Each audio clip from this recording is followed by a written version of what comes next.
کربلا، یہ تو آپ نے ان شوق کر لیا، ورنہ اصل لفظ ہے کربو، موضع کرب و بلاء۔ یثرب یاد رکھیے گا، بزرگوں کے قدموں کا فیض کیا ہوتا ہے۔ حضرت مولا کائنات کا جب گزر ہوا تو آپ نے دیکھ کر فرمایا ھذا موضع کرب و بلاء وھذا مناخ رواحل ومحط رحالہ ومرتل رجالہ۔ ابھی کربلا بہت بعد میں،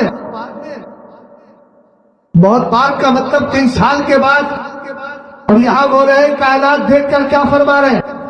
آپ نے فرمایا یہ مصیبت اور پریشانی کی جگہ ہے۔ آپ نے کہا یہی حسین کے ساتھیوں کے گھوڑے باندھے جائیں گے، یہی وہ جگہ ہے جہاں ان کے کچانے لگیں گے، ان کے سامان اتارے جائیں گے، یہی وہ جگہ ہے جہاں حسین کے چاہنے والوں کو حسین کے ساتھ شہید کر دیا جائے گا۔ میں نے کہ ایک جملے پہ ذرا غور کریں، حضرت علی کیا کہہ رہے ہیں؟ ھذا موضع کرب و بلاء، کرب کا معنی مصیبت، بلا کا معنی پریشانی۔ ہم نے کہا مولا کائنات نے کہہ دیا یہ مصیبت اور پریشانی کی جگہ ہے۔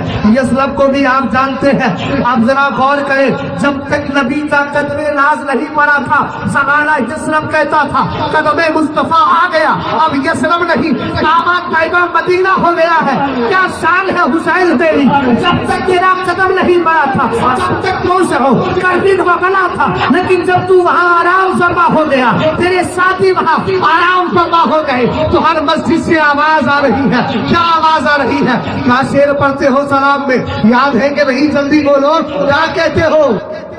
جب تک حسین نہیں گیا تھا کرب و بلاء، جب حسین چلا گیا تو کہتے ہیں کتنے مہکے ہوئے ہیں مدینے کے پھول، کربلا تیری قسمت، کربلا تیری قسمت۔ کل تک کربلا کی قسمت پر کوئی ناز نہیں کر رہا تھا، آج کربلا پہ ناز اس لیے کر رہے ہیں کہ جو نبی تقدیر بدل دیتا ہے اس کا پاکیزہ لخت جگر وہاں آرام کرتا ہے۔ مصطفیٰ کریم علیہ السلام کے لخت جگر امام حسن و حسین کے نسب پاک کو ذرا آپ سمجھے۔ میرے نبی علیہ السلام کے کتنے بیٹے تھے؟ 3 بیٹے، 3 بیٹے ہیں، 4 بیٹیاں ہیں۔ رامزی کہتے ہیں نا حضور کی تو صرف 1 بیٹیاں تھی۔ میرے پاس ایک سوال آیا، میں نے کہا اگر کوئی ایسا کہے تو اس کو 22ویں پارے کی آیت کریمہ سنا دینا، یا ایھا النبی قل لازواجک و بناتک و نساء المؤمنین یدنین علیہن من جلابیبہن۔ قرآن کہتا ہے نبی آپ اپنی بیویوں سے کہو، وہ بنات اہل علم بیٹھے ہیں، بن کی جمع بنات ہے، یہ سنگولر نہیں پلورل ہے، یہ بچن نہیں بہو بچن ہے، واحد نہیں جمع ہے، ایک نہیں زیادہ ہے۔ ہم نے کہا قرآن میں بتا دیا کہ مصطفیٰ کریم علیہ السلام کی 1 بیٹی نہیں چند بیٹیاں ہیں، اور وہ چند بیٹیاں کتنی ہیں؟ تب حدیث معجم کبیر کی حدیث یاد آ گئی۔ امام طبرانی نے معجم کبیر میں، معجم اوسط میں اس حدیث کو ذکر فرمایا اور بتا دیا سنو مصطفیٰ کی 1 بیٹی نہیں۔ اور حسین پاک کا ذکر میں کر رہا ہوں، اعلیٰ حضرت نے فتاوی رضویہ میں ایک جگہ ارشاد فرمایا کہ جب شہدائے کرب و بلاء کا ذکر کیا کرو تو صحابہ کا بھی ذکر کیا کرو، تاکہ تمہاری مجلسیں شیعوں کی مجلسوں سے الگ تھلگ ہو جائے۔ جتنے بھی رافضی ٹکڑوں پہ پلنے والے ہیں وہ کہتے ہیں خارجیوں کو نصبیوں کو کیا ہو گیا، حسین کے ذکر میں صحابہ کا لے کر کے آتے ہیں۔ ہم نے کہا ہم نے معیار اسلام سے سیکھا ہے، تمہاری بکواس سے نہیں سیکھا۔ شمر کائنات کی کتنی بیٹیاں ہیں؟ جلدی بولیں۔ 4۔ بیٹے کتنے ہیں؟ 1 3۔ ٹھیک ہے، اب اختلافی روایت کی طرف مت جائیے، ہو سکتا ہے کسی کے ذہن میں 2 کی روایت ہو تو پھر وہ کہے مولانا غلط بتا دیں، ایسا بھی ہوتا ہے۔ اصل میں آدمی اپنے تحقیق کے سامنے دوسری کی تحقیق کو کل عدم قرار دے کے فوراً خاطی قرار دے دیتا، غلط ہی کر دیتا۔ آواز فرمائیے گا، سرور کائنات کے کتنے بیٹے؟ پہلے بیٹیوں کی بات کر لیتے ہیں۔ ایک دن میرے نبی علیہ السلام عصر کی نماز پڑھا رہے تھے، کتاب کا نام بتا دوں،